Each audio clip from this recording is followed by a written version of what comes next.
Way to go, champ. Welcome to Popcorn on the Macabre, folks. This is Cheese Dick. I'm sitting here with Cheddar Chatterer. Whoa, cheese dick. Yeah. I wasn't seeing that one coming. That was a hell of a hit. In case you guys didn't hear that, that was a killer way to open up the show. Hey, man. It puts me in the mood for these horror movies. When in Rome. Yeah. No. Yeah. What are we watching tonight? We are watching a movie called 976 Evil. Oh, I remember you showing me this movie, and then I immediately bought your extra copy. You did. I think I had like 3 copies of it too. Mm-hmm. And I used to have this movie on VHS. And when I first saw the DVD, I was really confused because the theatrical version of this was like 92 minutes. And that's the one that was on the DVD. That's the one I was telling you about. It was 92 minutes. It was heavily truncated.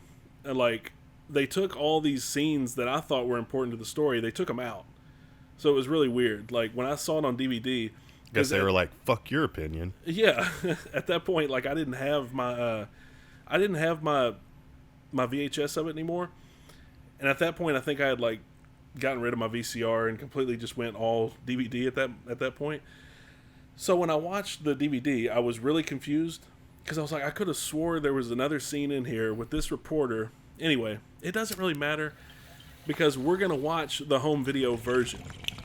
So this is the full 105-minute version of 976 Evil. So if you guys haven't seen the DVD, it doesn't matter. This is the superior version, in my opinion.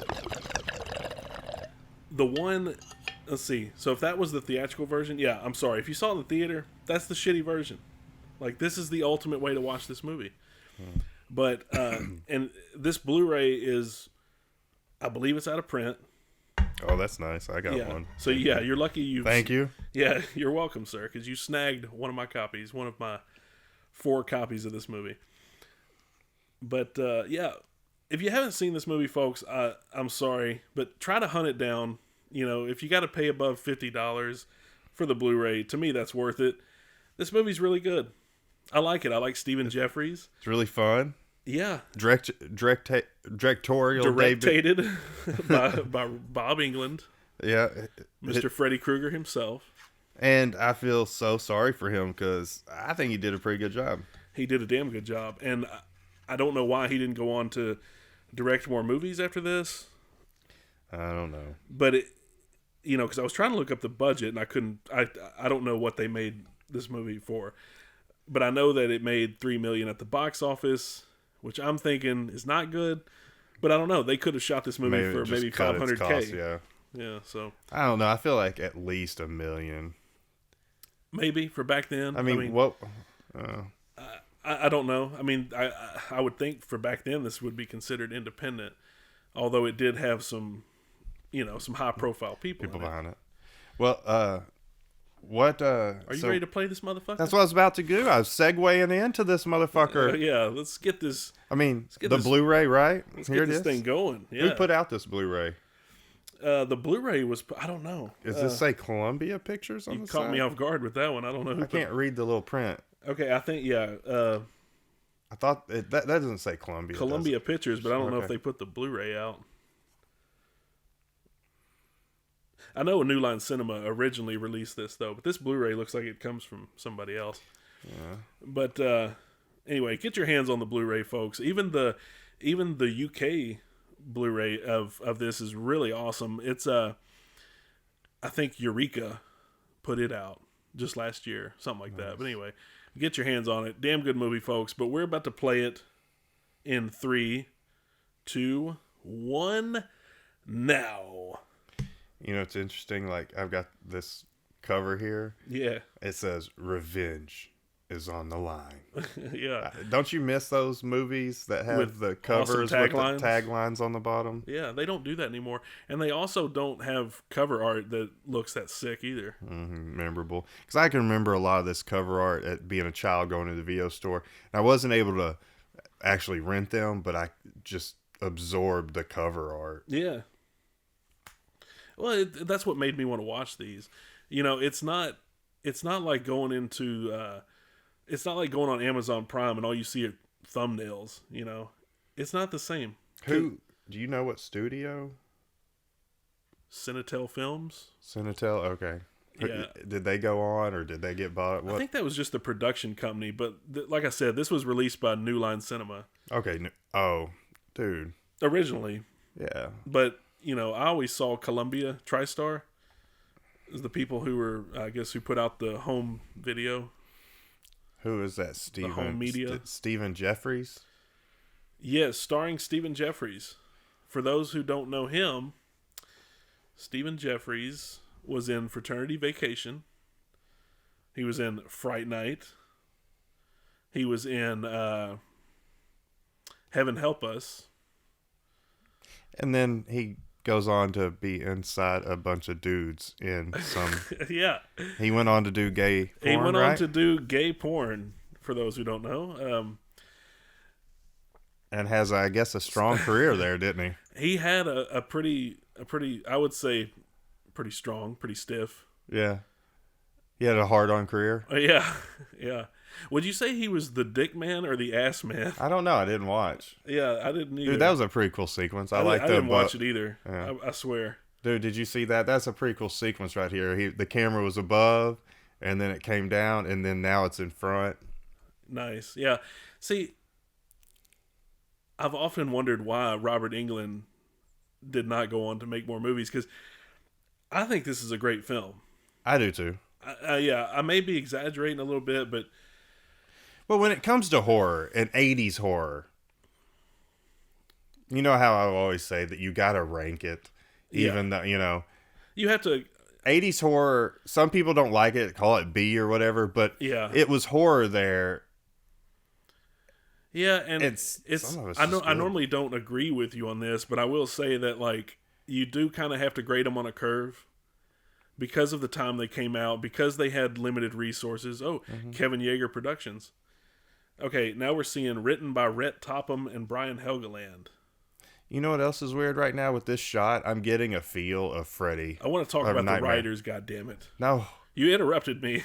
No, but it's a pretty, like, I'll get back to it. Continue your thought. Well, I'm just getting a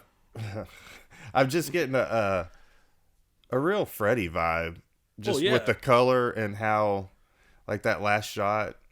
I would say he probably learned a lot from Wes Craven. Nobody worked on this movie that was part of those films, did they? Well, Robert Englund. Well, other than him. You know, I don't know.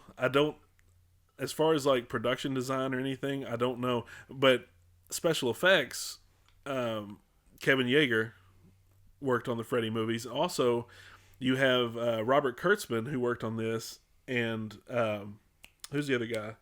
Not Nicotero, but Howard Berger. So you had 2 out of the 3 K&B guys work on this movie too. So that's pretty cool. Yeah, it just seems like maybe they were the effects kings of the 80s, man. Anyways, what were you talking about, the writer? The writers. Before I put my dick in your face and cut you off. I know, man. You're always just cutting me off, man. But I've cut you off plenty of times. I'm too legit to quit. But yeah, the writers, Brian Helgeland and Rhett Topham. And Rhett Topham actually wrote the movie Trick or Treat. Oh, dude. That's probably the one and only anthology that is like... No. Not that one? The one with Gene Simmons and Ozzy Osbourne. Oh, okay. Oh, yeah. That one. Yeah. Man, you got me all like feeling good about Trick or Treat. Yeah, and Brian Helgeland, I talked about him recently on my Nightmare 4 episode, but I won't go into him too much, but see, he was the reason why, or Robert Englund was the reason why he got hired to write Nightmare 4, because he wrote this movie for Bob Englund. I think that's how it goes, because I want to say that this was written before Nightmare 4, even though Nightmare 4 was filmed before this one, you know. Dude, I like the way they're telling the story with the camera. That shot there's some really cool shots. Yes. And the just I guess the color scheme and everything. Yeah. Well, and these colors are more vibrant too. When I was a kid, I watched this on a washed out VHS tape. Oh, it's so weird. I get this whole. Let you guys know where we are. Sandy Dennis just entered the room. Legendary actress. Do you know who that is, Chad? Cindy Dennis? Yes. No, that was me just saying no. Yeah, she was okay. Well, we haven't done an episode on this one yet, but whoa. He's looking at National Geographic titties. I used to do that a lot. Like my parents had National Geographic, and that I would. It's sad to say, but I would masturbate constantly to National Geographic. Yeah, that was like if you couldn't get your hands on Playboy, you just Well, I went you had from to go with the Nat Geo porn. I went from like Sears and J.C. Penney's bra catalogs to National Geographic. Nice. Here is Pat O'Brien. Before I go off on him, let's talk about Sandy Dennis for a second. Okay, she was in the movie Parents. Now, we haven't done an episode on that one yet. That's with what's his name? Randy Quaid. Randy Quaid. Yeah, so we talked about doing an episode on that one, but we haven't yet. I remember we watched it, and I think I fell asleep on that one night because I was probably a sugar coma. Oh, yeah. Yeah, you passed out on that one. But yeah, she was in Parents. She was in the movie The Out of Towners with Jack Lemmon, and she was really good in Who's Afraid of Virginia Woolf. I mean, I've never seen an actress like Sandy Dennis. She was so weird and eccentric. She ended up dying, I think she was maybe in her 60s. She died of cancer, but she was awesome. Very kooky actress. Probably could improv like a motherfucker too, Was it they sending messages through some kind of like bank teller suction device? Yeah, like wouldn't that I mean, that would have been pretty cool, yeah, but is it going through? Could it have worked? I don't think so. I mean, it's like PVC or something. Yeah, how's it sucking and sending? I don't know. They have some kind of. But it's still cool. Yeah, it's cool. It's cool. It works. It's 80s. We probably saw this and we were like, oh man, how can I do that? I know. I wanted that. I wanted a cool cousin like Spike too that I could. Who is this right here? Jerk off to. Huh? Who's this character right here? Okay, so this is Spike. This is Hoax's cousin. They love each other. Well, Hoax loves him. Right. You can totally tell. Yeah, and Pat O'Brien just like he's cool, but yet he dials up this fucking satanic service. Like, is this what cool guys do? They just kind of sit around and call up little hotline services like this? I don't know, man, but just think. But what if you just saw that though? Yeah, how did he get that? It's kind of random. Like he just didn't he just pick it up? Okay, I guess I don't remember. I wasn't paying attention. I was listening to your big beautiful voice. Thank you, but I have no clue. I think I missed it. Yeah. Okay, but would you not be intrigued to kind of call this number? Yeah, but it's kind of random how he just his character. When he's introduced, he's already calling the fucking hotline number. Like it just opens up with him calling the 976 number, and he's already doing some. Do we have to know more about him? He's already doing some nefarious shit. I think isn't he gonna steal his aunt's money or something? I don't know. I don't know. So you don't like him? You don't like how this is being laid out? I don't like how his everything happens with him so abruptly. So you wanted a little bit more time. You wanted to watch him get dressed. In the shower, whatever. I want to see a little more of Spike's flesh. But basically you're saying you want to get to know him a little bit more before he immediately unleashes. It seems like everything happens kind of fast, but I may be thinking about the DVD version because they may have included the scene and we may have just missed it. But how did he get the number for this hotline? Remember. I guess it doesn't matter. We really don't need to know the background of it. No, but he called, but it didn't go all the way through. Doesn't he call again? Because did he go all the way through with the call? Yeah. Oh, yeah. Okay, so the call is done. Yeah. He didn't hang up beforehand? He was talking to... He kind of looks like Matt Dillon. He does. Yeah, Matt Dillon, straight from an S.E. Hinton novel. And this is that chick you were talking about? Yeah, this is Sandy Dennis doing her best impression of Carrie's mom.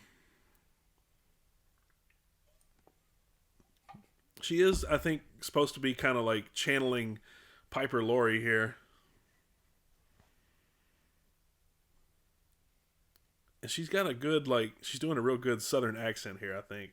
I think a lot of people thought that Sandy Dennis was maybe being a little theatrical. But I like it. I wanted to see more of her, you know? Like, Yeah. I mean, not like I want to see her naked, but I mean, that would have been cool too. But I want to see more of Sandy Dennis. Well, she's kind of an actor like Jeffrey Combs, those theatrical actors that they draw your attention to them. Okay, well, I wouldn't say Jeffrey Combs, but I would say she's kind of the female version of Michael J. Pollard. Like a really quirky character actor. Dude, you know I don't know names. You don't know Michael J. Pollard?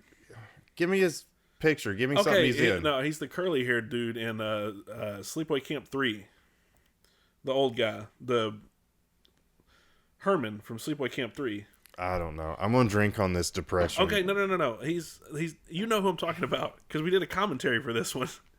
Sleepaway Camp 3, Michael J. Pollard was the old counselor who had the Playboy bunny belt. He was like a pervert. No, dude. You son of a bitch. Hey, but like right here, what happened? Is this from the phone call that made the fish start? Yeah. Is she going crazy or is she? No, it's really happening, and she thinks it's like the end of times. Yeah. Dude, I really like that actor. Stephen Jeffries. Yeah. Yeah, I miss him, dude. In those movies you named earlier are like some classics from the 80s, and he did like a string of them. You know, they were all good films, and it seemed like they were all in a line, like straight, just like one after the other. Like he did Heaven Help Us, Fraternity Vacation, and Fright Night. I want to say like all back to back. Fright Night, one of my Evil Ed. Okay, now I think we're watching the 102-minute version of this. I'm not sure. That's what you told me. So don't be lying to me. I'm all excited for this 102. Yeah, because this guy in the DVD, on the DVD version, this guy like just shows up, and he's like all of a sudden in her kitchen. See, right now we're seeing his introduction. And it establishes his character more. See, I like this because like okay, so yeah, this wasn't in what you remember. Yeah, so I'll tell you whenever the DVD version picks up, I'll let you know. Like it's just really truncated, and a lot of it doesn't make any sense. That character keeps changing her wigs, right? Who's that? The mom. Oh, the aunt. Yeah, the aunt. Yeah, man, she had a new one there. That just freaks me out. There's something freaky about it that I just don't like. Yeah. Do you recognize this dude right here, J.J. Cohen? No, I thought I was looking at somebody from the New Kids on the Block. Yeah, this looks like an episode of like Saved by the Bell. Or like it's like we were talking about earlier. It reminds me of that movie, The Principal, or like some Class of 1984. Yeah, like some inner city fucking drama. I just don't think bathrooms really look like this. But we didn't grow up around this shit, dude. I'm telling you, like we weren't in the inner cities, man. I mean, you might be right. But they could just be at a piece of shit school where they had zero funding. They knew that all these students were assholes. They were going nowhere, and they probably just didn't put any money into this school. Well, was it Class of 84 had that kind of graffiti stuff, and I heard that some of that graffiti is still on that school's walls to this day. Yeah. I bet the same thing here. Yeah, so this J.J. Cohen guy, he was in... What the... That dude looks like Frank Nitti. I was wondering why he was down there. Like, that was a weird little awkward. That dude kind of reminds me of Chet from Weird Science. Yeah. Bill Paxton. Yeah, not necessarily that he looks like it, but it's like his hair, kind of how he carried himself. Oh, this dude just said, "Motherfucker!" Did you hear that? Sorry if you missed it, man. It was a pretty epic moment there. Oh, dude, I kind of got zoned in on this movie. Like this, I like this movie a lot. Oh, it's great. I like how he's kind of friends with those dudes, but he just like fucks them up whenever they get out of line. I mean, like he just beat all their asses, but yet he goes and plays poker with them later. Isn't it kind of fucked up though that Ed like starts to change? Like, isn't that kind of sad? It's kind of sad because you really like his character. Like I love Hoax. Like I wanted to kind of be like Hoax. Yeah, his characters were always really fun, and I always liked his characters in every movie. Well, when I was growing up, I wanted to be the weird dude like him. I didn't want to be like the guy who went on to do gay porn or anything like that. I definitely didn't want to be the dude who got beat up on in the bathroom. But I always kind of liked how quirky and weird he was. Mm-hmm. Like, he was just always like a good like little sidekick character.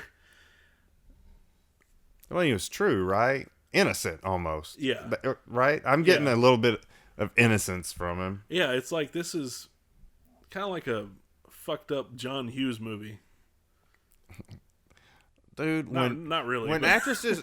Yeah, I don't know what you're saying. Yeah. But... Okay, so here we get a strike for that, probably. Yeah, I know. I'm gonna take. This is nothing like a John Hughes movie. I'm sorry, man. I'm getting to correct you finally for once. What? Bad take. Sorry. Okay, no, dude. I think we're watching the truncated version. Well, see, I guess this is the only version I've seen because I've seen this one. Yeah, and this is the one I got from you. Yeah. So let you guys know, we think we're watching the 92-minute version. I have no idea. But I want to say that this character, the Leslie Dean character, see, this chick, she went on to be in Freddy's Dead, The Final Nightmare. Remember she played the Kung Fu chick, Tracy? Wait. No. She fought Freddy. Why are you asking me this shit? You know what my brain's like marshmallows and pot? Obviously, you don't remember the fucking dude from Sleepaway Camp 3. What the hell, man? Anyway, she fought Freddy. Okay. She fought Freddy, but I want to say that there's a scene with her that introduces her character where like the camera like pans up and shows her hot ass legs. And I don't remember seeing that in this cut. Dude, that's great. Hoax just wiped out. Dude, look at him, dude. Dude, I'd be so fucking embarrassed. Dude really knows how to play this character. It's a really good character. He's pretty much playing a softer version of Evil Ed. Yeah, and he's really animated. He's real cartoonish. Yeah, but that's what makes him a character. Yeah. Not movies speaking bad about him, but he is cartoonish. Well, movies today have characters, but I feel like they play them kind of dry. Yeah, they don't have quirks or mannerisms or things that define them very well. Not as animated. Yeah. I mean, come on. I mean, see, like, why is this chick burning? Do you think that that this is kind of like a drug to these people, where they just get like hooked in? They get drawn into this shit, like they get hooked, and because right here it seems like she's trying to not do it, but it knows that, so it's calling to her. Yeah. Isn't it like a demon? I think it's here and going after these people's, let's say souls or whatever. It's taken over their their baser instincts because it gives them what they want, right? Yeah. But it takes a little bit from them. For doing something fucked up and and you can't escape it. Once you've done it, you've made a deal. It's like making a deal with the devil. Exactly. Yes. See, I like that shot. It was a lot of gray tones, but then she had these really bright red shoes on. Yeah, yeah. And see, they probably, did some color correction on this because, like I said, when I watched this on VHS, there was none of that, that dynamic range. Like, you didn't have a lot of good contrast or even, like, bright colors or anything. Not from what I remember. Like if we ever get to meet Robert Englund again, I'll be like, dude, why the hell did you not go on to direct? Dude, these are good shots. These are good sequences. Yeah. But I think probably, once you've made a movie that's a flop, and like I said, I don't know, I'm pretty sure this movie was a flop, critically and commercially. It's like the studios won't let you do shit anymore, But dude, it was probably a flop with all the old geezers and like parents back then. Yeah. But the kids and people, growing up now, I mean, do you think this movie has a bigger audience now, wouldn't you think? Yeah, it's definitely But it's a cult, underground. Definitely got a cult following, yeah. Oh, and you were talking about the cinematography, and that reminded me. The DP was a dude named Paul Elliott, and he shot Friday the 13th Part 7. Oh. And he also Dude, that's why it had a fucking... Oh, no, not Friday. I was saying Nightmare Field. Yeah. Dang it, I thought I made my connection. Yeah, no. But he went on to also shoot My Girl. My Girl 1 and My Girl 2. Dude, Macaulay So that's some Culkin, My trivia Girl? for you guys. Macaulay Culkin, My Girl? Yeah. Oh, man, that movie's so sad. Yeah, no. I don't really care about the second one. Yeah. Yeah, I always forget about My Girl 2. But yeah, the same cinematographer for this movie went on to do My Girl 1 and 2. But he also shot Friday the 13th. Dude, I would say Part his 7. career went up. Yeah. And see, Spike, right here, it seems like Spike is doing some fucked up shit. Like, he wants to steal this guy's gloves. He's not wanting to pay for shit anymore. He thinks he's, Well, isn't he kind of a tough guy or kind of wanting to be? Yeah. Or he's on the bad side? He's a bad guy. He's been corrupted. Yeah, he's been corrupted. Or a bad boy, should I say. I mean, he already thought he was hot shit before, but now he's Well, he's getting premium hot shit. Well, he's getting a little bit of taste of this, and he's like, okay, I'm going to call this number and give my soul away to get a little bit more. Yeah.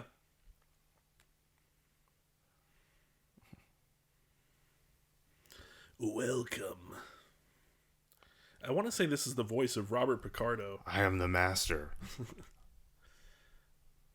And so you said you haven't seen the sequel to this, right? Wow, I didn't even know. Yeah, it's got a sequel. It was called The Astral Factor, and it was... What? You go from 976 Evil to the Astro Factor? 976 Evil Part 2, The Astral Factor. Asshole Factor. Don't ask me what it means. I have Asshole Factor. It should have just been idea. Asshole Factor. But it has this guy, and it has Pat O'Brien in it. So it has a reoccurring character. I'm sorry that I was kind of making fun of it. From what I remember, it wasn't bad. Do you have it? No. Well, I still have the VHS, but it never actually came out on DVD, and still hasn't been released on Blu-ray. Well, that's a fucking shame. I should say it still has no DVD release. It is a shame, man. Like it was. Come on, Synapse or somebody, like pick that shit up. Somebody, yeah. Vinegar Syndrome. I mean, Scream. Like if people would probably buy it. I was gonna say I don't expect somebody like Scream Factory to pick this up. Maybe, and not even like Arrow, but at least somebody like Vinegar Syndrome or Synapse or what was the other one you said? Severin. Dude, I like the lighting in this. I like the cinematographer. Yeah. Cinematography, the shots he's using. It's really good composition. Like Robert Englund to me is an artist. I think you can tell he learned a lot. Yeah. Oh, and I was going to say something about this actor, Pat O'Brien. He actually quit acting after 976 Evil Part 2, and he became a chiropractor. So wow. He is cracking necks and shit now. Well, okay, so he did this and then the sequel.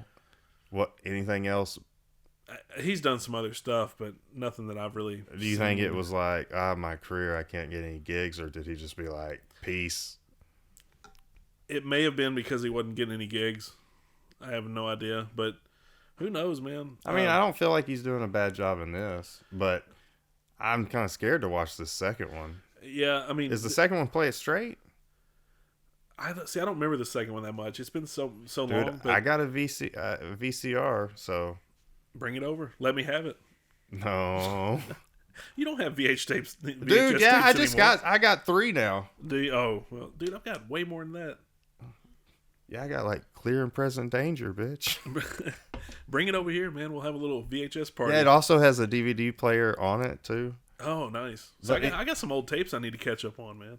Okay, so these two finally meet now. The investigator and the punk, the rebel. Yeah, he's a rebel. I don't want to say he's a punk. He's not really a punk. I think he wants to. He's like a rebel. He's like I don't want to take shit from anybody. I do whatever I want to do. Yeah, he's like channeling James Dean and but he protects Marlon Brando. But he also protects, you know. Yeah. The less fortunate. Yeah, he ends up being a pretty good character. You know, pretty good. I guess you would say he's kind of the protagonist. Dude, they should have gotten Ethan Hawke to play him. Well, he kind of looks like Ethan Hawke. Yeah, yeah. But I was gonna say they actually James LeGros was supposed to play this part. James LeGros. Yeah, he was. Oh, hang on, we got a little Top Gun sex scene going on here. Take my breasts away, dude. His chin totally looks like a pair of balls right now. It looks like a fucking prepubescent pair of balls on his chin. It looks like a huge scrot. I actually thought it was his Adam's apple at first. Dude. You remember like when that was a thing back in the 80s, girls sucking on Adam's apples? No. You got your Adam's apple sucked? Not mine. I'm just saying like in 80s movies, I have had a girl give me hickeys and shit, you know. I've had my Adam's apple sucked. I'm sorry, I can't stop looking at these little balls. Dude, this is like Leslie. To me, Leslie Dean is hot. That girl? Yeah, she's cute, way cute. Yeah, and she actually quit acting too. I don't know why, but I keep up with her on Facebook, and she's in a punk rock group now. Oh, titty, cool. Dude. Just so you guys know, we're at the part with the tits. Leslie Dean riding on some Pat O'Brien. And I guess they're fucking. Looks like they could be dry humping. When I was a kid, I'm speechless right now. Dude, this may have been the first time I jerked off. I don't know. I mean, it got a little quiet here, but like when I was a kid, though, I think this was like one of the first movies I saw with sex in it. Dude, the music they got going on, that was really passionate, man. Yeah, that was. I know, it's hot. Yeah. That kind of makes your mouth drop open and go, oh man, I know how that feels. Yeah, and the sound when she's like grinding on him with the leather chair. And then the music, that guitar went when it was over. Like yeah. It was. Yeah. The only thing they needed was Kenny G, and it would have been over with. Yeah. But you know, they're like listening to some, what was it, Steve Vai or whatever. But what's his name's all perving on him, right? Yeah. He's spying through his like. Yeah, oh yeah. Telescope. He's over there waxing his telescope. I was like, telescope? He's waxing his tallywhacker over there. Leslie Dean, yeah, she would go on to actually, I want to say she's worked with Robert Englund a few times, actually. I'm trying, Kung Fu Chick? When you said Kung Fu Chick, I thought of the Needle Chick, but that's in 3, right? That's in 3. No, she played the chick who was, she was a badass. Her name was Tracy. She like fought... she fought like she was, you know, I wouldn't say kung fu. I don't even think she was a martial artist. How'd she die? She didn't die. I think you said that anyways. My brain absent-mindedly I don't know forgot. what I said. I have no idea. Okay, well then I guess I think I called her a kung fu chick, but she. And you said 5, right? No, part 6. Freddy's dead, and she gets away. Have we met her? Did we meet her at a con? No, but I think I'm still friends with her on Facebook. I follow her on Facebook, and she is in a punk rock band called. She's in a punk rock band called. What is the name of it? Dude, don't jerk me by just like saying punk rock band. And Scary Cherry and the Bang Bangs, and I think she's the lead singer. Dude, if there's a punk name for a punk band, that is one. Yeah. Did you see her in the Never Sleep Again documentary? Probably, but it's been a while since I watched that. She has like a slave with her. It's really weird. Like she's sitting there, female or male, like a gimp. She's got like a female slave with her. It's really weird. I would be her gimp. Yeah, yeah. This guy, I don't think he went on to do shit. Well, I mean, technically, I think I looked. How many people in the '80s era that made these movies did go on too much further? Yeah, it's like It's sad. I looked that dude up on IMDb because I was curious, and I think he just went on to play like security guards or something, like small little bit roles. Now, has he come back anything recent? Jeffries? Not that I know of. And this chick right here, who looks like she's like 12, what is her name? Wendy Cook? I don't know, but she is underage in here. Isn't that the big deal of this conversation coming up? Or I don't think completely... I don't think she's underage. She looks like she is. But she was in Cocoon. She played one of the aliens in Cocoon. Dude. And she was also in The Wonder Years. Played Felicia in The Wonder Years. But she looks like she's like 11. Who would you be out of those punks, dude? I'm the guy with the blonde hair. I'd be like the guy with the blonde and black split. Which one was that? Airhead? Was his name Airhead? I guess. I don't know. I just know him by their hair. Or the leader of the gang. I guess Marcus? it might be the leader. He wears the hat, and he's got the blonde right here on half of his front and black on the other half. I think that's J.J. Cohen, who was he was in Back to the Future. Oh. He played one of the bullies. He played one of Biff's friends. When did this come out? This was 1989. Dude, the 80s, being an actor in the 80s, you probably, around this age, you could have had a chance to get into so many cool, iconic movies. I know. And I think at this time they didn't even know it. Like, anytime any of these actors are on, like, bonus features, like when you get, like, 25th anniversary Blu-rays of some of these actors act really shocked that these movies have stood the test of time. But they have really, I mean, they've gone on to have such a legacy. And these actors just, like, when people interview them, they're like, yeah, we didn't think this movie was going anywhere. But it's amazing just, how much of a cult following some shit kids, like this has. People like us. Yeah. Because these movies, even though, they were rated R and for adults, it's the kids that really enjoyed them and then carried it on now. I think they wanted it that way too. Even though they were rated R, they knew kids were going to watch it. Mm-hmm. They made them for teenagers, even though they were like... See the dude in the hat? That's who I'm talking about. Is he the leader? Yeah, oh yeah, he's the leader. Dude, which one would you want to be? I would be Spike. Is he the one with the blade? Because you're just like that dude with your blades around here always. Yeah, I know. Oh, Spike, this guy? Yeah, this guy. Oh, you can't pick the hero, man. He got to fuck Leslie Dean. I want to be him. He's not really a gang member. He's like the rebel on the outside. Oh, well, I'll be Hoax then. He's okay. Which one's Hoax? The nerd, the lead guy, Stephen Jeffries. See, he's not in the gang. He thinks he is. Oh, so you're saying if I was in those gang, the 4 gang, Well, you took the coolest guy. Oh, well, true. You took the coolest dude. But I don't know, dude. The dude with the haircut that kind of looks like Ched is pretty cool. Man, even though he got beat up by Spike. But yeah, that's what I'm saying. You're not leaving me with very many choices. Dude, he looks like Guile. He could probably actually kick butt. Guile. You know who he also reminds me of?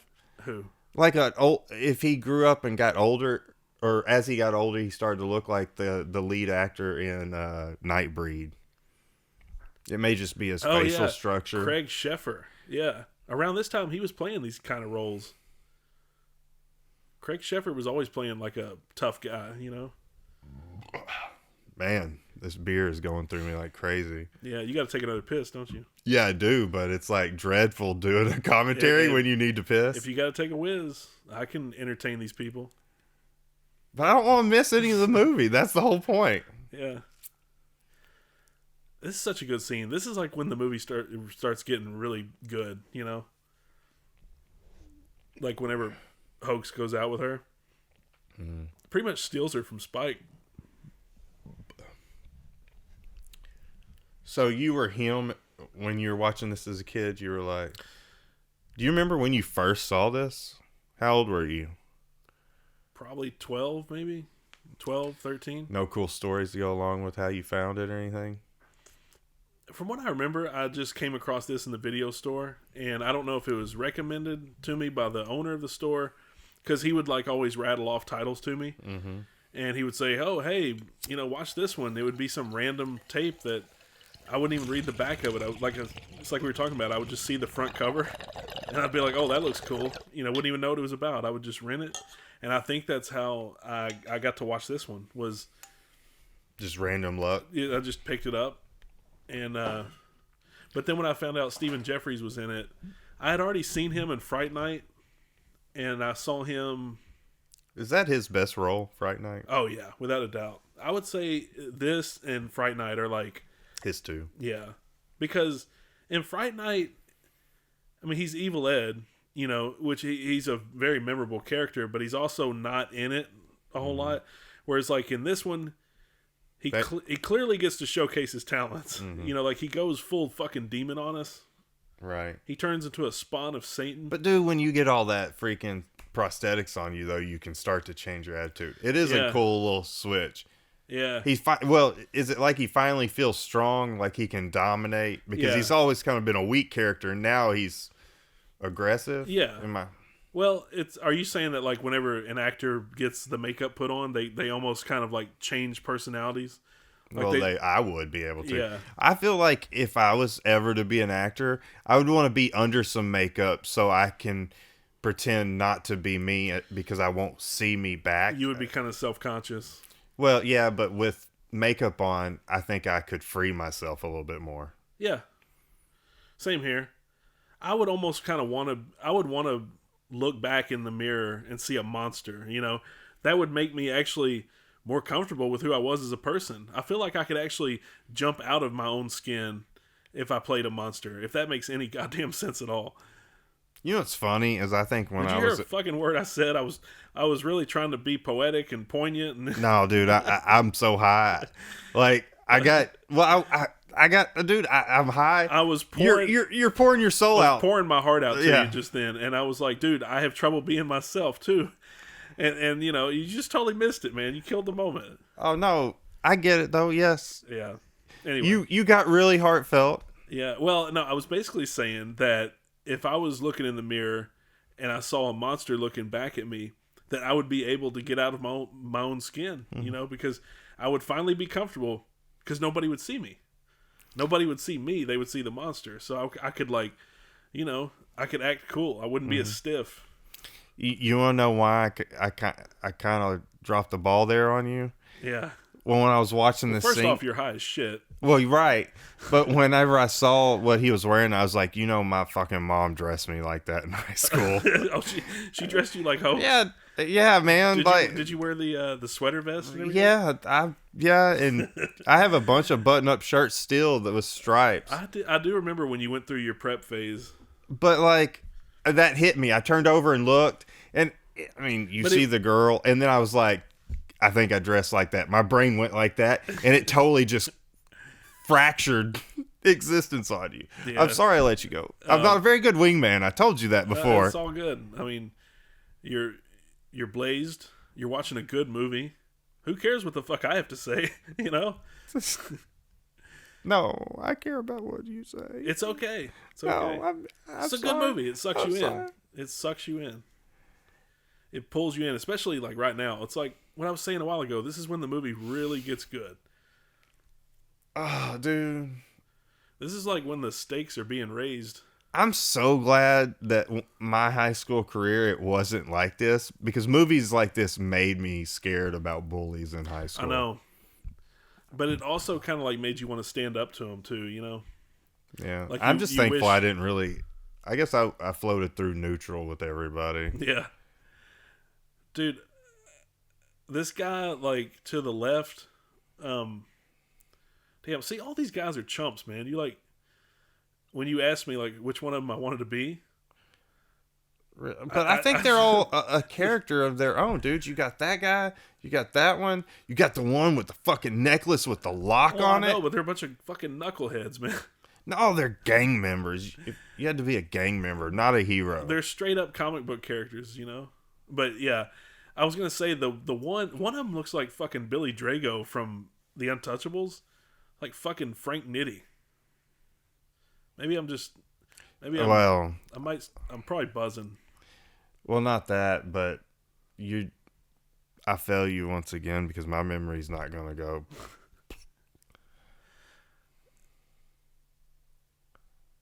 Yeah, I was a little surprised when you didn't remember that pervert from Sleepaway Camp 3.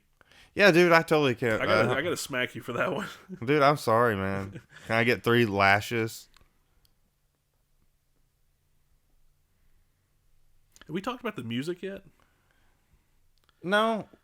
No, I was nothing wondering. really to talk about. It's just like the composers did this music, went on to do like episodes of Captain Planet and Alvin and the Chipmunks. Wait, like They I went on to am do- Captain Planet with your powers combined. Yeah, yeah.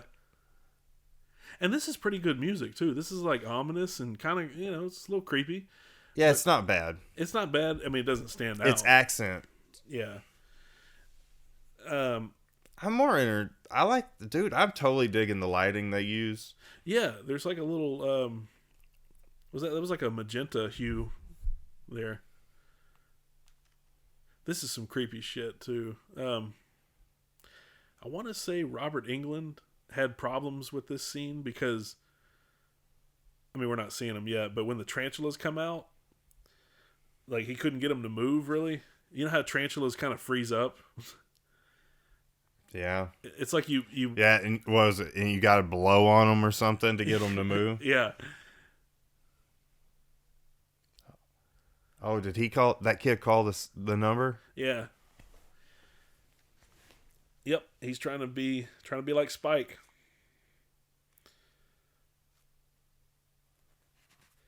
Yeah, this was a fucking gnarly scene, man.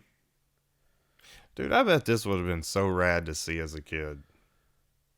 Oh yeah, you mean like Because this is just a wild ride right now. Like, yeah. You mean like just watching the movie, right? yeah, for the first time as a kid, this would have been Yeah. great. Yeah, like I said though, my parents had problems with me watching stuff like this.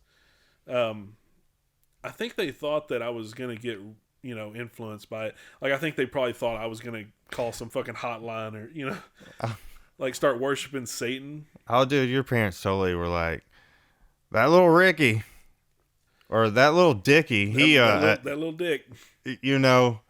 He's going to become a Satan worshiper. He's going to start going out there to those cemeteries and setting candles It's bad up. enough that they worried about shit like that even without me watching this movie. But I'm sure watching this movie just made it twice as bad. Well, would this have been around the same time as that whole what was it? The 3 people, West Memphis 3, where they were accused of Satan worshiping and killing those kids. Yeah, was this around that same time, or Damien was that in Eccles the and all them? 90s? That was more in the 90s, but still around this time, people were worried. I mean, it was a big thing in the 80s. Oh yeah, It started in the 70s. Dungeons and Dragons was a thing. Like you couldn't do that. Yeah. That was all. Well, that was when, conservatives were really worried that their children were going to become Satanists, And I think that whole satanic panic shit started in the 70s and ended up, kind of, I want to say maybe early 2000s, people stopped caring about that shit. But it seemed like that fear kind of permeated the 90s decade too, Yeah. Oh, I remember it in the 80s. My parents, I don't even know what I was about to say. My head just moved like a water. A water? Yeah, because when I did this, when I came over and I was like, ooh, water. You could hear your brain slosh around. Yeah, dude, my head is high on water. So you know what that means? It means you need to take another hit. Yeah, and then I need to go piss, but I don't want to miss something. Oh man. There. Yeah. Oh, that's a spider you're talking about? Yeah. Yeah, I forgot you had. Hey, dude, it's got some pretty. I like this sequence, dude. This is a really good sequence. Yeah. Well, this is when he just. Is this the first time Hoax is called the number though? Yeah. Why is he already like a demon? I don't know, but I really like these suspense scenes and how they're shot, dude. This is actually. Yeah. That's really scary. That's creepy, dude. Yeah, and I wonder how they got those tarantulas to move like that. You know, because you really have to. Oh, dude, they probably puffed some air. You know, that was a little tray with them under there, and when he lifted it up, they probably puffed a little air to get them to scatter. Probably, or heat or something. Doesn't heat kind of make them move? Or I don't know. I just heard that they usually just blow on them to try to get them to move. yeah, But that was a lot of tarantulas. yeah. It was a good scene. It worked. Yeah. I can only imagine. I wonder how many times they had to do that, or if that was just like that one take and it made it. Nah, it was definitely more than one take because Robert Englund did say that he had problems shooting this scene. Oh, okay. I don't remember where I heard that. I think Robert Englund has a commentary on this Blu-ray though. I think he talks about it then. Man. I know I didn't like it when her character died off. No, I kind of wanted her to be like make it to the end. Yeah.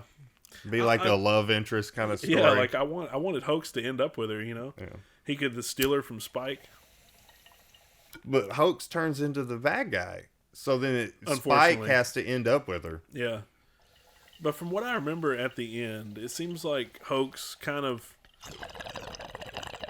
comes back from the dark side, you know? I'm so tired of the ant, man. She's so annoying. Yeah, she should have died first. Dude, and she creeps me out. I do not like ant characters that are always like flicking their wig. What? You know what I mean? Yeah, like wicked stepmother characters or because evil, she's evil like, aunts. She's almost like different every time with how I said aunt. I never say aunt. I always say aunt. Well, Which one is it? Aunt or aunt? dude, I just hit it and I'm floating.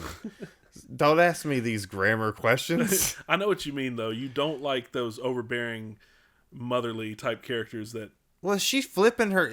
Does she play her attitudes differently based on the wigs? It seemed like each wig was a different type character. it seems like she's bipolar.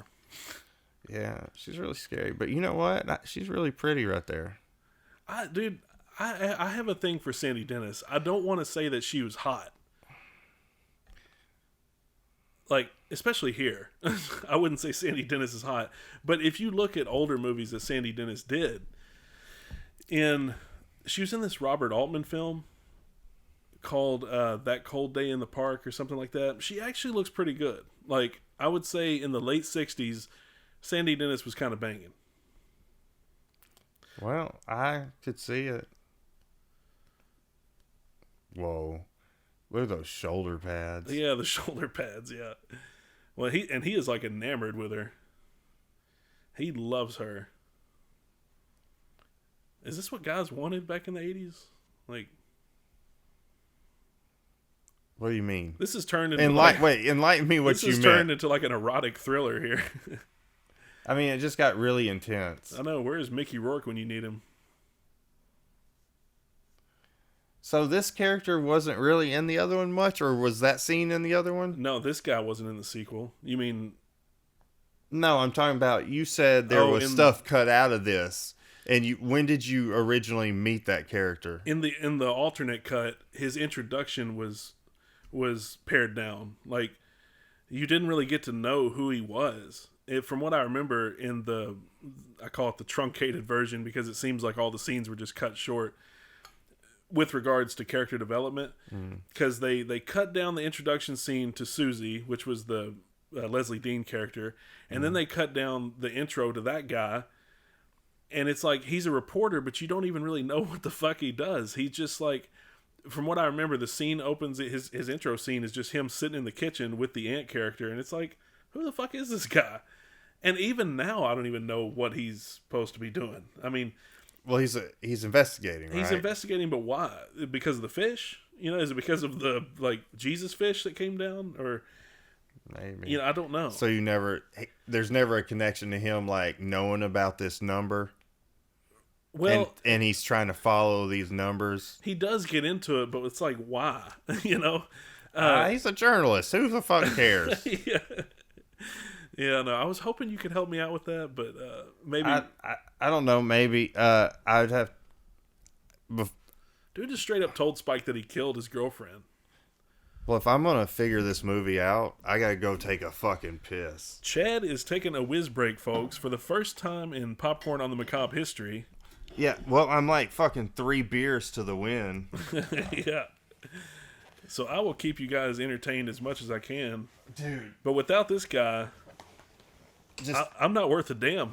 I don't even know if I can walk to make it there right now. Oh, yeah. I'm a weevil wobbling. So right here, while Chad is taking a whiz break, to let you guys know, we're at the scene when Hoax is really, he's starting to, stand up to Spike. And it's like you kind of have this angle on him where, even though Hoax is on the ground, it's like an angle that's slightly below the eye line to kind of let you know that Hoax is he's about to become the badass. And, and then Spike's like, when hell freezes over, asshole. And so it kind of lets you know it's foreshadowing, It's a really good scene. Lets you know that Hoax is he's about to be the one with the swinging balls. But, stakes are raised now because he flat out admitted that he killed Spike's girlfriend. And I guess, yeah, the fucking journalist here, the reporter, I mean, if you guys can help me out with what his character is supposed to be, why is he following these fucking teenagers around? I don't know. He's not a cop. We pretty much established the fact that I guess he works for some kind of magazine. But why is he so interested? I guess it never really delves into that. Because there's no reason for him, I don't know. There's no reason for him to be this interested in this phenomena. Unless there was something I missed at the scene where they're at the diner. Hello. I have no clue. But Chad is back from his whiz break, so you don't have to hear me rattle off anymore. What are you talking about? What did I miss? Dude, I'm just talking shit over here. These people probably just are waiting on me to shut the hell up. Well, I'm trying to do like some fucking... Who was that chick in that movie that was going through the lasers? You're about to knock the recorder over there. Well, you made it. No way, dude. What movie was that with the chick that did the lasers? Selma Hayek or whatever? That's what I was doing around the equipment, dude. I was, What the hell are you talking about? Anyway, it doesn't matter. Chad is back with us. And... Oh, gosh, you're going to make me, like, drive me nuts with the... movie. Catherine Jones movie. I want to talk about Robert Picardo here. Do you recognize this dude? Not him, but this guy. All I saw was his bald head. Yeah, he actually worked with Joe Dante a bunch. He was in the Howling. He played the rapist guy in the Howling, the Eddie Quist guy. Well, dude, remember I have this thing with the Howling? I've seen it once, maybe. Yeah, sorry. What about Gremlins 2? Do you recognize him from Gremlins 2? He played the dude in the elevator where he gets raped by the female gremlin. Oh, that's him? Yeah, that's him. Oh, dude, I always wanted to be him. Yeah, the female gremlin's kind of hot. I mean... Yeah, I think he played the character named Forrester in Gremlins 2, but... I like how he's got kind of like that... What was that group that had that song, Smack My Bitch Up? He's got that kind of lead singer, dude. Look at it, man. Yeah. Are you talking about his hair? Yeah, look at him, dude. He's got horns. Smack my bitch up. Who was that? Prodigy? Yeah. I never noticed that before, though. He's got horns. Yeah. Look at that, dude. And his fucking allergies are almost as bad as mine. Either that or he's been doing a bunch of blow. Oh, you have blow allergies? I think I have a deviated septum from all the blow I've done. So you have blow allergies then? Yeah. Is that what they call them? Is that when you get... I don't know. I just made that shit up, dude. It's like Tom Arnold, dude. I heard Tom Arnold speak recently, and I think he has a deviated septum because, like, when he talks now, like, you can tell it's just from years of doing blow. Well, Like it's like I mean, his M's sound like B's. You know how like when my allergies are all fucked up, I start, start talking like that. I have really like trouble breathing. dude, this is a really awesome character you're making right here. Yeah, that's what Tom Arnold sounds like, man. I saw an interview with him the other day, or a video, or something, but he sounded fucked up. Like, Dude, I had to go get like some tube went up my nose and into my throat, and they went in this side, and he goes, "Oh, you've got I guess a deviated septum or something." so you And I was like, "Is that why like I have easy nosebleeds when I was a kid?" And he was like, "Yeah." so Because you've it's like a you've had thing. a deviated septum. Yeah, whatever it is. They said it was. They told my parents it was like a blood vessel that went out this way, but it's real easy. Yeah. But yeah, the dude went up that nose and goes, "Oh, you've got a deviation here." Whoa! I just saw the. Sorry, I got sucked into the movie again. But the teacher, did you notice the science teacher, the one who took the hit off the asthma inhaler there?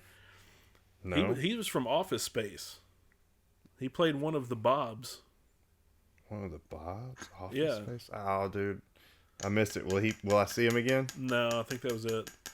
But I thought that was interesting. I never noticed him before. Dude, this is what gets really gross about this. This His part, transformation is pretty disgusting. They got good special effects in this, I dude. know he starts getting pubes and all kinds of Something stuff. must have happened at this movie's release that probably made it where it wasn't seen. Yeah, it's like something came out and just knocked it out of its spot. Yeah, or it had some raw launch deal or something. Because if this had any kind of marketing, it would have worked. This dude is so cracked out. He is. Or maybe it He did is have on the marketing. walls. I just feel like people would have liked this if they knew about it. Yeah, well, this was around the time where it seemed like horror was kind of dying a little bit. I mean, it wasn't completely dead, but you just had like, spurts where it seemed like horror was kind of on the downtrend, Okay. or like a downhill slide, I guess. Okay.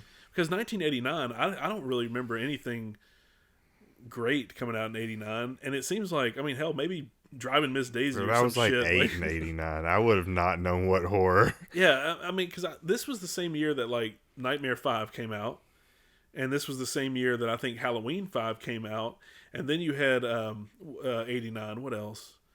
Hold on. Oh, dude, this Jason Takes Manhattan came out this same year. is a cool sequence too. Oh yeah, Sorry, no, it's awesome. It's awesome. but a lot of good movies He came fucks out. them up here. Yeah, so it's like this movie.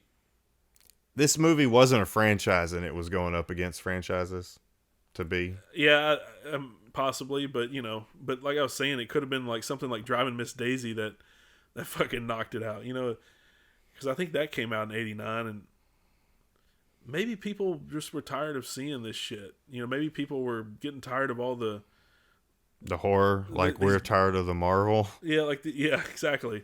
Like it overstayed its welcome. Like people probably got sick of these gory effects. I'm sorry, this is a pretty cool story, man. This is a really. I like it because it's about an underdog. Yeah.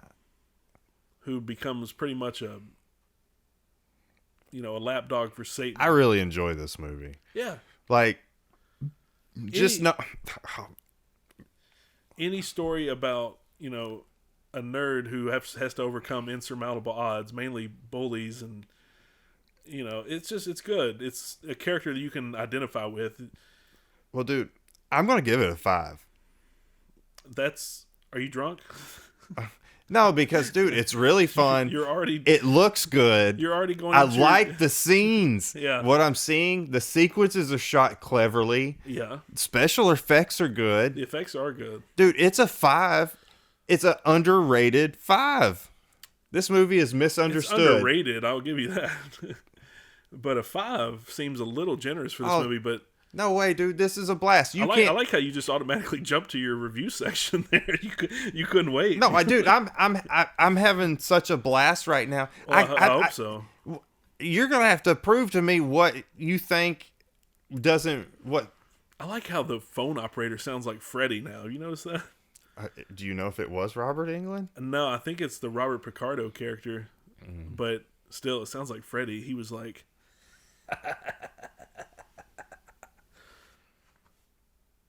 I wonder how many people at this time wanted a ponytail like that dude. I'm sure I did. Like when I was a kid, here's the thing that sucks. I wanted ponytails. I wanted like mohawks. I wanted fucking like really cool stuff, but my dad wouldn't let me, because I came up in a super conservative family. So did I. And I wanted to like be punked out. There was cool stuff that I wanted to do. I'm not going to say that I was like a tattoo guy. I didn't really want tattoos, but I wanted to do cool shit with my hair. And my dad was like, fuck that shit. And like you said, your mom kind of dressed you like Hoax. Mm-hmm. My parents didn't. They weren't in charge of my clothes as much as your parents were with you, obviously. But still, my dad wanted me to be like, he wanted me in t-shirts, jeans, and I wasn't allowed to wear like leather jackets. And, oh, dude, my parents went to the lake. I got a tattoo. Really? They came back and they were like, "Oh, well, I don't know." Blah. My dad was like, "Mom, I don't know. We can leave again." Next time they left, I got my earrings pierced, and then they left again. You got your earrings pierced? An earring on top of another earring? I got my ears pierced. That's pretty awesome, man. You were a trendsetter, weren't you? Fuck my tongue, you turd. But anyways, you get what I meant. They left. I got earrings, and then they left again, and then I got a labre, and they were like, "We're not leaving the house anymore." But dude, when I got my ears pierced, dude, my dad called me a fag. What?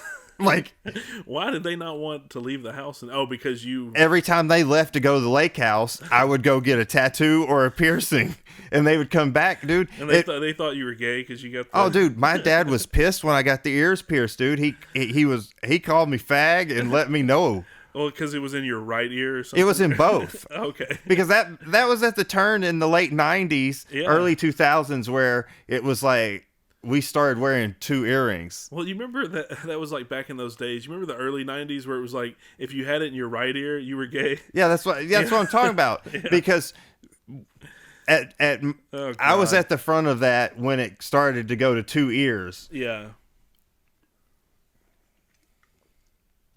Yeah, it did. Dude, there was a really good scene that we kind of missed. I mean, it's okay, but there was a part when Stephen Jeffries turned around to his aunt, and he looked at her like real fucking cool. Like, he turned around and he said, "If you value your life, you will not fuck with me." Or I don't know. He said something like that. But like, he really like punked her down. This is like the moment when Hoax is like really going... Oh, dude. Fucking full demon here. I can only imagine if I was a child watching this, I would totally start to be scared. Yeah. Because I like Hoax, and you want to root for him, but he turns. Mm-hmm. He turns. And he becomes the bad guy. Well, yeah, and it's even like when he's going after the bullies, the punks, it's like... Oh, dude, those are cool eyes. Yeah. He looks like a feline. Anyway, sorry. He's going after the bullies? Yeah, so when he's going after the bullies, it's like you're rooting for him, but it's still kind of scary. Because the one scene that kind of scared me was when he's going after the Marcus character, when he's hiding in the stall. Mm-hmm. Remember, he cuts his hand off and shit? Of course, we'll talk about it when we get there, but it's like a good... Thanks for the spoiler, because I kind of don't remember this. I feel like I'm also watching it for the first time. Well, that's what's awesome, because I can do that and you can't. I can't do it. No, I have to go like a good 5-10 years to completely forget a movie.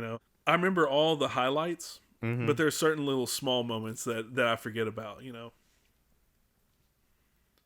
But and like, who is this character? Like, I mean, I know it's that lady from the school, but like, why is she here? Why does she care? What happened in the school scene? I don't remember.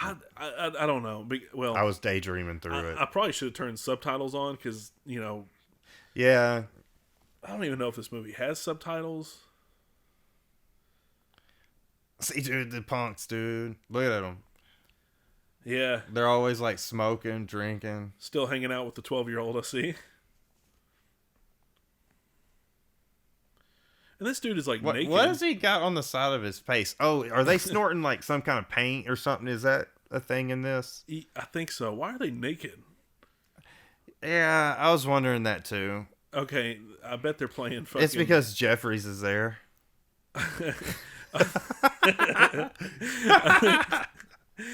think they're... Yeah, see, well, look at him. They're playing strip poker. This is a prime example of the one earring and then ear. Yeah. See, in '99 we started the two. Yeah. Yeah, the one earring thing was a completely 80s. That was an 80s thing. Mm-hmm. Oh. But the old folks, they didn't let it go. So this is this Spike? What is he doing? I'm completely lost. Even though I've seen this movie like probably 30 times. What? Dude, don't say that. Oh. I'm telling you, this might be the edited version because I have no clue what's going on. I remember this part. So you don't think you put in the 120? I think we're watching the original theatrical version. Is he wearing a Return of the Living Dead shirt? They probably need to wait until she grows her titties out a little more. Dude, don't discriminate. No, I mean, she's all right. She's got a body. Itty bitty titty committee is okay with me. I'm fine with it. Hey, titties are titties.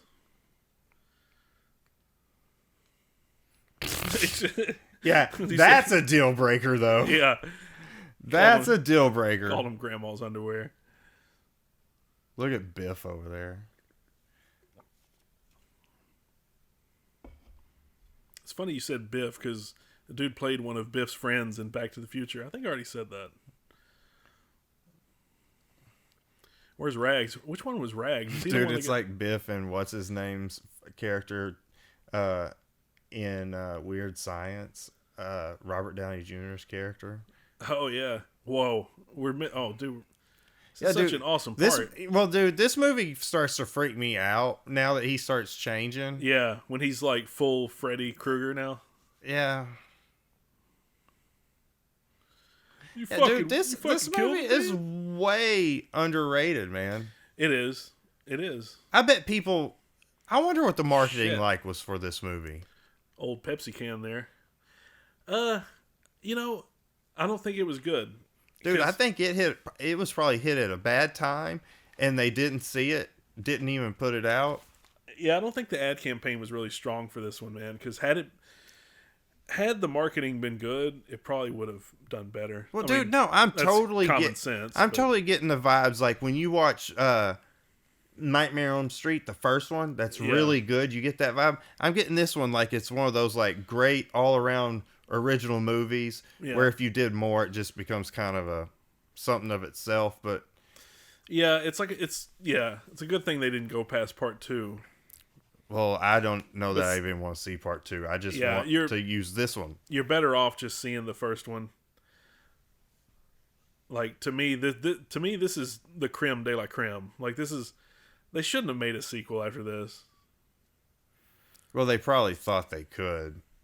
Because they're going to try to make a franchise out of anything at that point, right? Yeah. So maybe this movie did make money, because it obviously made enough money to where they greenlit a sequel. Do you know when the sequel came out? The sequel came out like 3 years later, I think 92. Dude, and it was directed by Jim Wynorski, by the way. That's so fucking gross. This is a good special effects movie. Yeah. They're not lame where you know. Well, dude, they had Kurtzman and Berger working on this one, man, and also Kevin Yeager.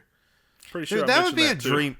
I wish I could have done that. Been like a special effects guy in the 80s. Yeah, just learned to do that. It would be cool to try to do special effects. Yeah, like just blood work and stuff. Oh yeah, sure. Well, and if you'd have came up with like those guys, like Tom Savini and the K&B crew, they would have showed you the ropes, man. Like you'd be a fucking pro. I want that haircut, dude. You'd have been doing probably some of the best cocaine in the industry. Oh, dude. See, and this was creepy too. Like, This dude is always screaming motherfucker. Like, he's always like, motherfucker! Oh, dude. Like, I mean, it's kind of epic, but... Dude, this shit would have probably terrified me as a child. Yeah, it was creepy. Because you said 89, I would have been, what, 8? You'd have been 8. Yeah. Supposedly, this theater right here, that's a model. Oh, cool. That's a model. It's like a 4-foot scale model, Oh, you know? cool. I like the distortion on the voice there. And is that a Fright Night poster we're seeing? Right here, if you love being scared, that one? Yeah. Maybe. If that's a Fright Night poster... I wonder, do you know what that one up there is? I can't tell. Man. W. Dude lost his hand. Yeah, it's fucked up. See, this scene was kind of scary to me, even though, like, you hate... Oh, look at that. Was that Dutch angle? Yeah. That's good use of a Dutch angle. It is.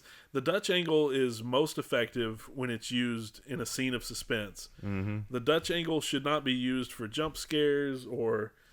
It's supposed to unsettle you before the actual climactic moment of the scene. But yeah, very good use of the Dutchie. But yeah, this scene is scary because it's like, I mean, I don't know. Even though you don't like Marcus, it's just building really good suspense here. Where it's like, you know, he's going to fucking find him. You know how I was saying earlier that I the set design was a weak part for this for me? I take that back. I was wrong. Interesting about that too, the set decorator, I think may have been the art director, but Robert Englund, that's where he met his wife. She was like a set decorator. I think. Dude, look at his eyes. Seem so much bigger. Stand corrected. Nancy Booth was the art director for this movie, and that's who Robert Englund went on to marry. That's cool. So they met on this. Yeah. Dude, I just like the shots they choose, how they tell the story. Yeah. Oh, yeah. Some good bird's eye view angles here. I just like their use of the camera and what they're showing. It's like you wonder who made most of those artistic decisions. You think it was Robert Englund or you think it was the DP? Dude, I bet Robert probably talked to him and said, maybe said, how can we do this?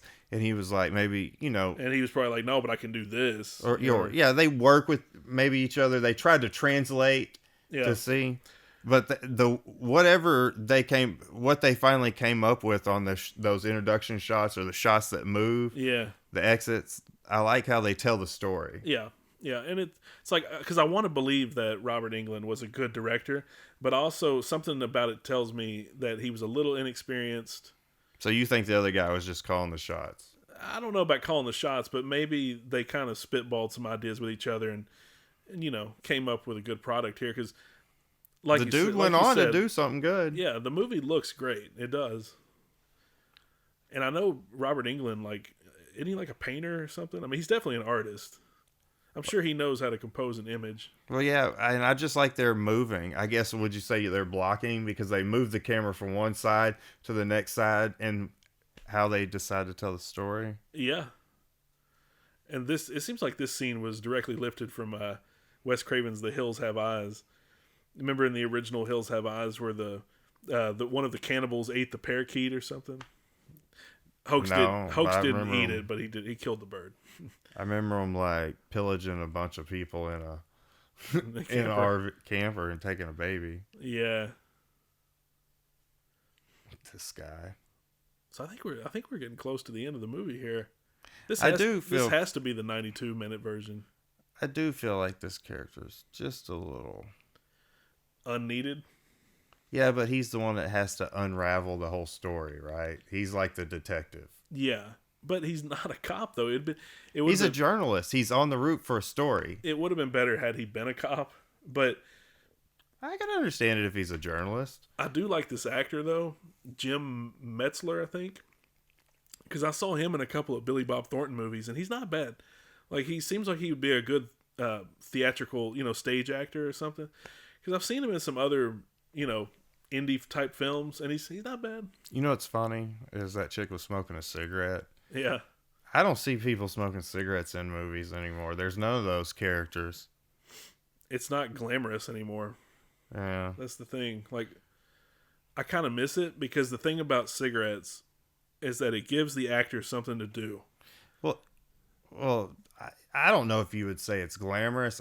There was a time I think where smoking was glamorous, Yeah. but then like I'm talking about those characters like the chick sitting there in the car smoking. Yeah. You know, the people that are just. But it adds something to the scene, though, does it not? Yeah. Because Well, it makes the character dirtier or more agitated, and it does. well, it's adding something to the scene because think if she wasn't smoking a cigarette, you probably wouldn't know that she's anxious. Right. They'd have to do something else, like she'd have to be twiddling her thumbs or some shit. You know, if they don't have anything to do in the scene, you clearly have to go off our facial expression or tics or nervous habits, and see that's where the smoking fits in. Right. Yes. But it also adds a style too, Well, like those old fucking like Howard Hawks movies where you'd have like Lauren Bacall smoking. It like added something to the character. But yeah, this is when hell literally freezes over.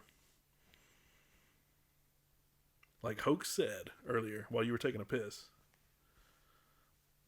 Mrs. Wilmeth. Oh yeah, that's right. He killed the ant. Yeah, well, dude's a little beast. Yeah. I think we missed that. I don't know. I don't think I was looking at the screen there because I can't remember how he killed Sandy Dennis. Well, I think we're probably about to find out. I don't really remember this at all, so this seems really new. A majority of this movie I remember, but now I remember this. Kind of like... Yeah, I remember this because he goes upstairs. Man, they totally graffitied their house, didn't they? It's like fire and ice. Oh, so it's some Game of Thrones shit. Yeah. Well, because I remember, I think upstairs it's like the pit of hell or something. I don't know, man. It's pretty cool regardless, though. Okay, well, I was about to say, is it cool or not cool? Because no, it's pretty sweet. Because there for a second, I didn't know how to take what you were saying. You know, it's fire and ice shit. Well, I didn't know if it was going to be cool, but then you were like, it's still cool. Yeah. I mean, at this point in the movie, you kind of just have to suspend whatever disbelief you have. Well, isn't this like becoming like the nexus or probably the hole for that demon to come out of? You know, it's like where he's coming from, so it's more his... The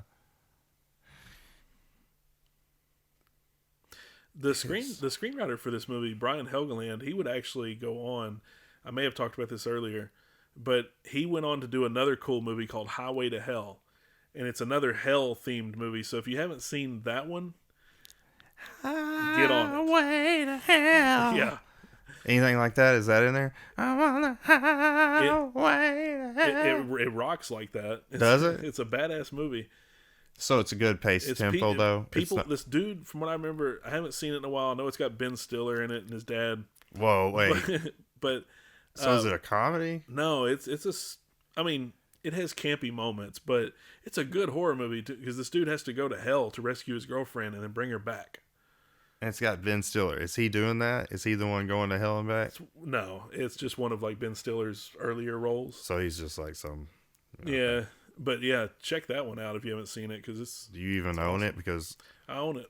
Okay, well, then we'll have to do something about watching that. We may have to do a commentary for Highway to Hell. I see your big schlong on your TV right now. Yeah.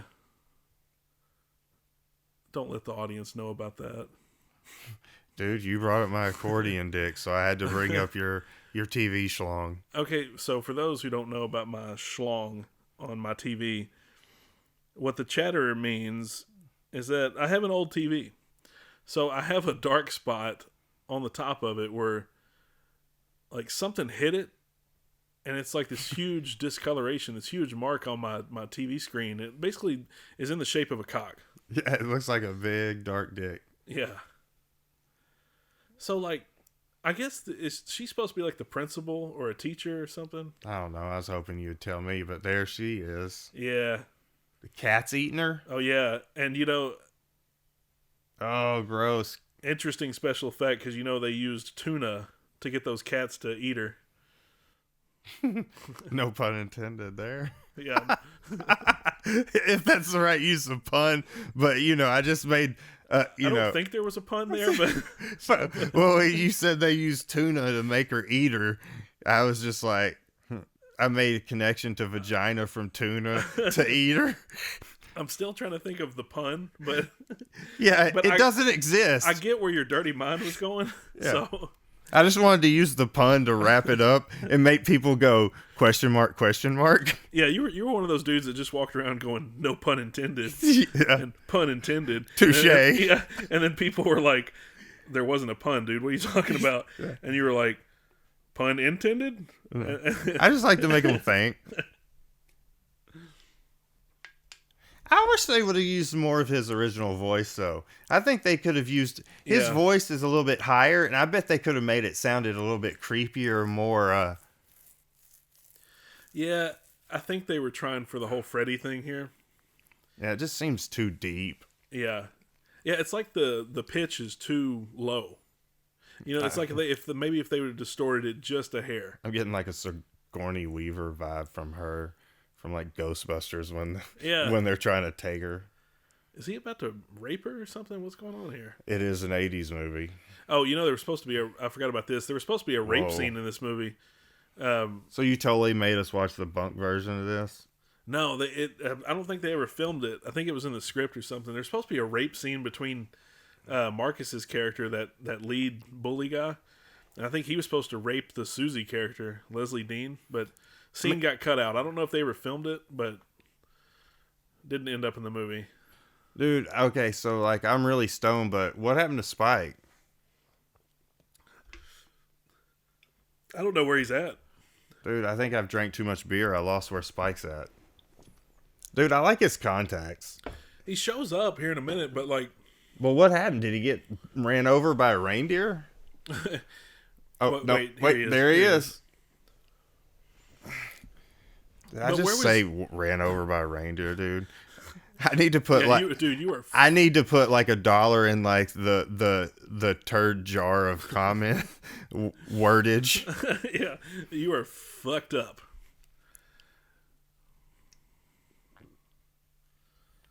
But what's great, dude, is just getting high. Yeah. And watching these movies, and it's like you get so much adrenaline and excitement. Yeah. It's how they were meant to be viewed. Yeah, I agree. You have to be a little wasted to watch these movies, you know? You gotta be a little shwasted. Here comes the hero now, man. See, he was a vigilante. You know who he looks like? He looks like fucking Kevin Dillon from The Blob. Oh really? Yeah, remember... I was thinking Mel Gibson from Lethal Weapon. I mean, him too. Him too, but he looks like fucking... Yeah, The Blob, Kevin Dillon. I forget his character name. Whoa, and that's like... You think they did that with like a matte painting? I don't know. There was some looks like special effects or like green screen work there where they added the bridge that wasn't necessarily there. Yeah, it looks like they did the blue screen shit, but there was probably also a matte painting superimposed in there somewhere. Yeah, there was something odd going on. Yeah. Because I could tell the difference. I knew that bridge was going to fall. Yeah. Woo! But you know, like these I mean, I know people think these effects are dated, but back in this day, this was when they were doing some top-notch work. No, dude, this is pretty good special effects. Movie. Yeah, no, that's what I'm saying. They're good. And this was back when they were doing really good visual effects, like in that movie The Gate. Remember that? They did like really good work with miniatures and models, matte paintings. I miss matte paintings too. Bring those back. Pussy. You miss matte paintings? I'm just fucking with you. They were awesome, man. Yeah, they are. The alcohol wanted me to go, pussy. You puss with your matte paintings. Oh. A lot of old movies, though, like The Thing even used matte paintings too. Yeah. You know, to its fullest potential. I mean, there was a lot of movies in the 80s that had just really strong visual effects that still hold up. Yeah. If you ask me, CGI looks worse. At times. Yeah, at times. It totally... Dude, that's all in who you pay. You got to pay for it. That's true, yeah. You got to pay for the good stuff. Yeah, like what was the... Don't fall. Don't fall. He's like shaking the shit. Dude, this... Oh, I guess that's the little thing we were talking about earlier. The contraption, the PVC pipe thing that he and Spike use for their telegrams and their fish. So that's where they send each other fish. Oh. See, yeah, he sounds more and more like Freddy. I guess, yeah. Kinda. Yeah, I wouldn't have thought it was actually him. You could totally tell they had to do something to his voice. Yeah. I bet they didn't like how he said it, and then they wanted to add a little bit of that demon. You know how you got to add a little bit of that deadite noise to that shit. Yeah, they distort it, throw some EQ on it.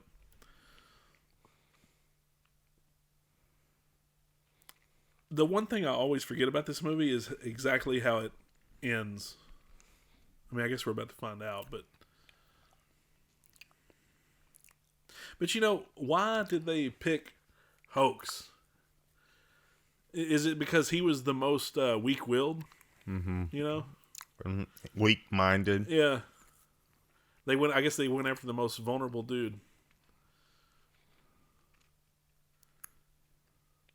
See, this is when Hoax kind of starts coming back to the world. Yeah, he's trying to fight. Yeah. This was a good scene because this is actually kind of Hoax's redemption, you know?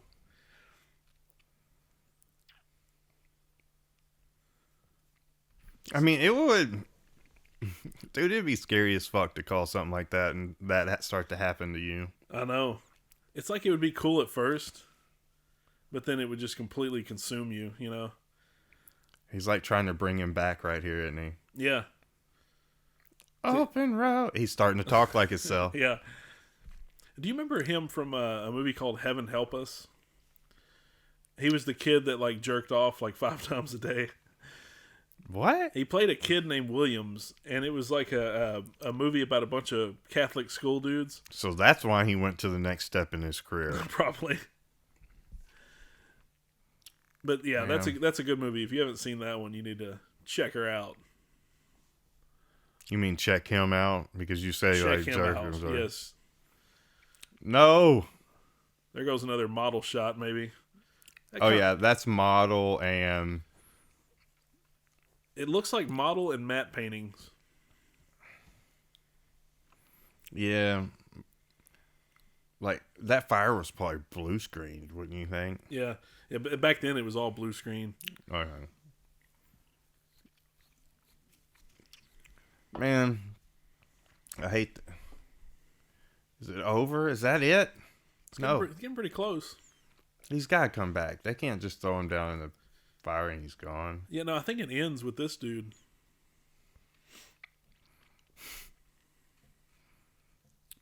Gross. Robert Picardo. Yeah, so you don't remember him from The Howling? No, dude. I've only seen The Howling like maybe once. I think we brought it up last episode, didn't we? Yeah, I think you scold me about it in every episode. Yep. I'd like to hear my horoscope. Oh, is that the same voice? Yep. So he's been running the call line the whole time? Oh, yeah. Oh, so he's a different kind of person. Speaking of... Oh, he lived. Robert Picardo as Mark Dark. Wait, who lived? That guy with the crazy hair. Yeah. I guess he was the orchestrator of it all. Yep. Yeah, I don't remember that. We are on the credits of 976 Evil, to let you guys know. I think we talked about most of these actors here. Rags. The one thing Gang Girl. Yeah. Gang Girl. Yeah, she didn't even have a name. Well, we had Santa Claus in there. I don't remember him. No.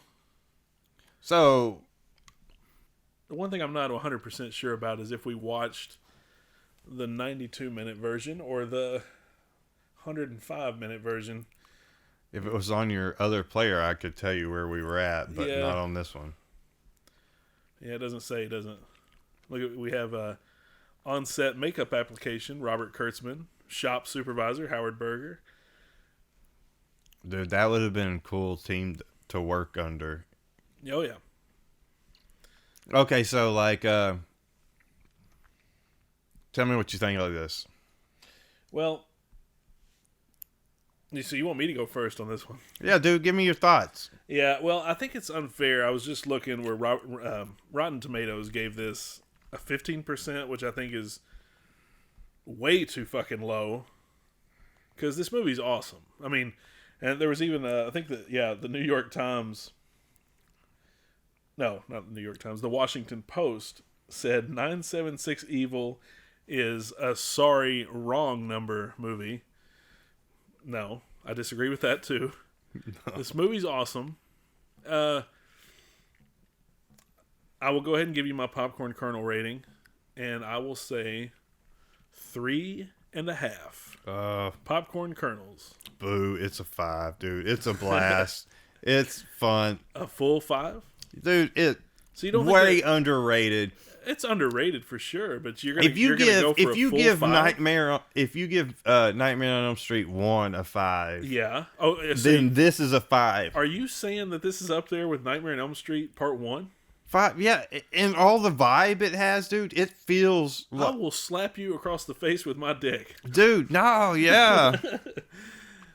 I totally got vibes like it gives you Nightmare on Elm Street vibes, but that's just because it's directed by Robert cinematography, however they worked it out, it played good. Every scene was executed. They got what they needed in the shots. Well, yeah, camera movement was pretty stylish. I'm not going to say this is anything to brag about. So what knocks it down to a 3 for you? No, 3.5.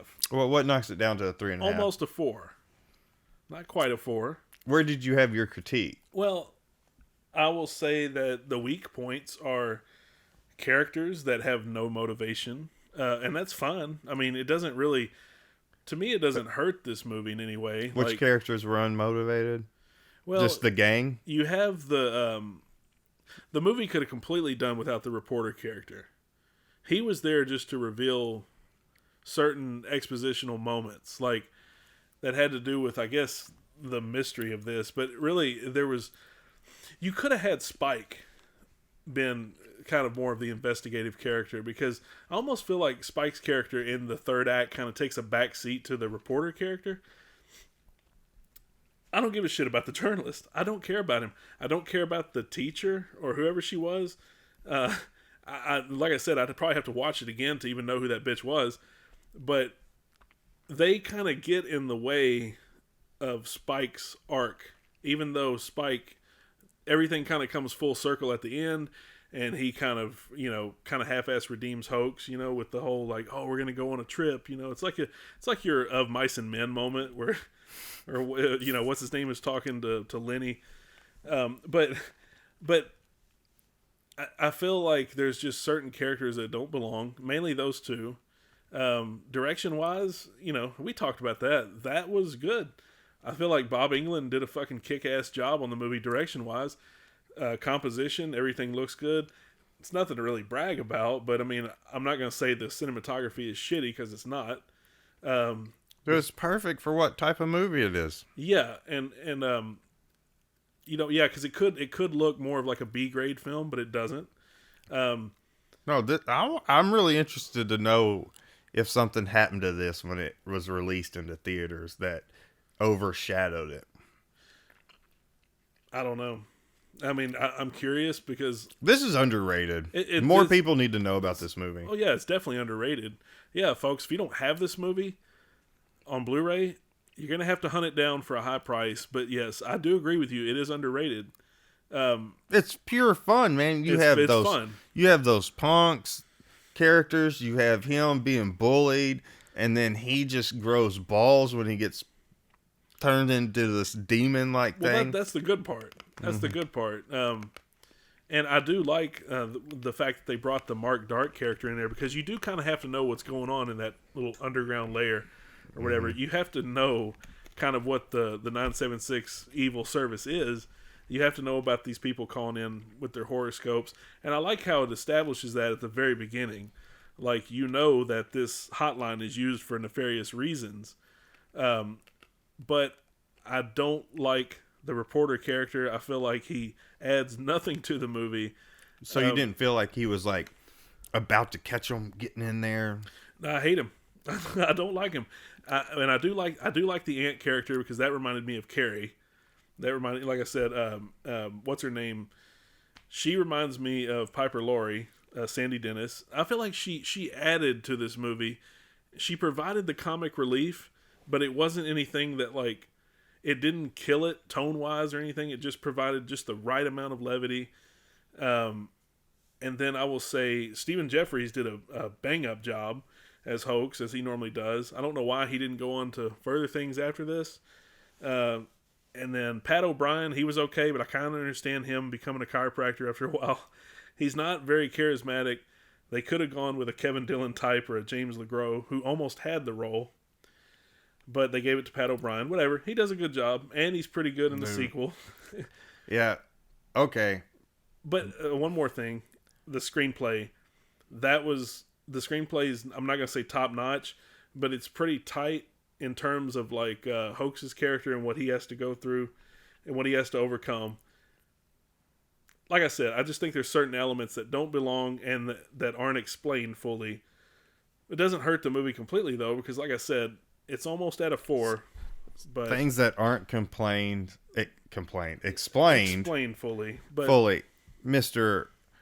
I don't want to have to explain things all the way. Well, no, not like okay, but there's a difference between this and say like somebody like David Lynch who leaves you hanging because he writes mysteries, and he is challenging your mind in a sense where he leaves things ambiguous enough for you to figure them out, but you can figure it out because he actually has the puzzle in his head fully put together. But when you watch a movie like this, it's like they're doing it for the sake of like convenience. No, like it's like, hey, we don't have to explain this because we don't have to.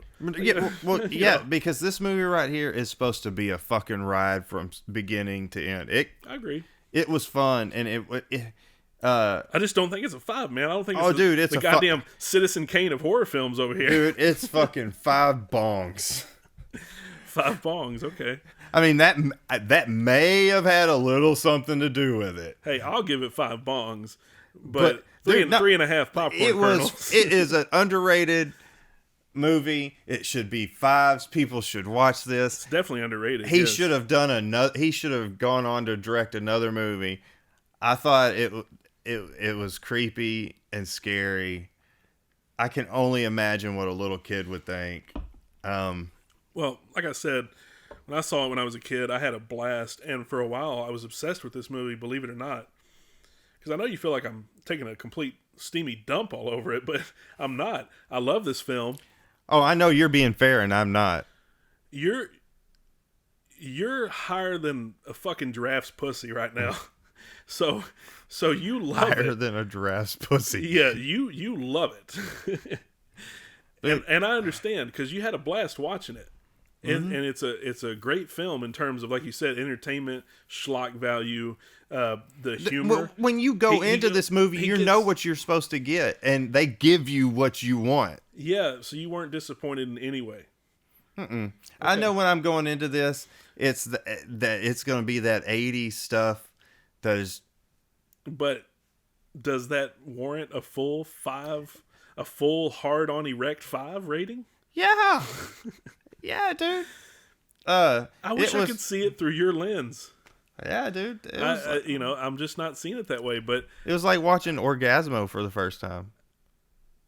Well, yeah. I don't even know why I said that. Yeah, what made you bring that one up? I don't know because that's an awesome movie. Is it 5 stars though? No. Yeah.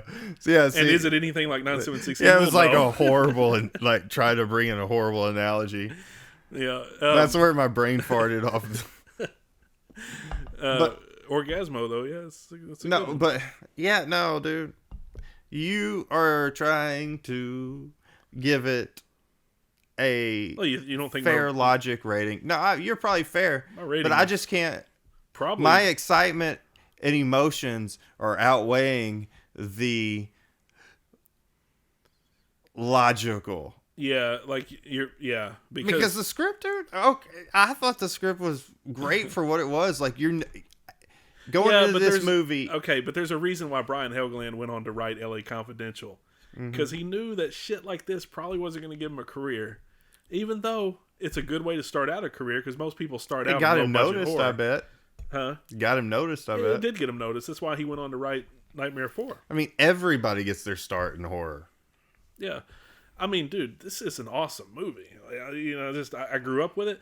And like I said, there was a time where I was really obsessed with it. Like my mom, she told me at one point, she was like, look, I can't find it anywhere. Because this was back in the day when you had to hunt for VHS tapes. And I kept telling my mom, I was like, I got to get 976 Evil. And she went on like a quest for this tape. Couldn't find it. And then you sent it off to like some CD warehouse.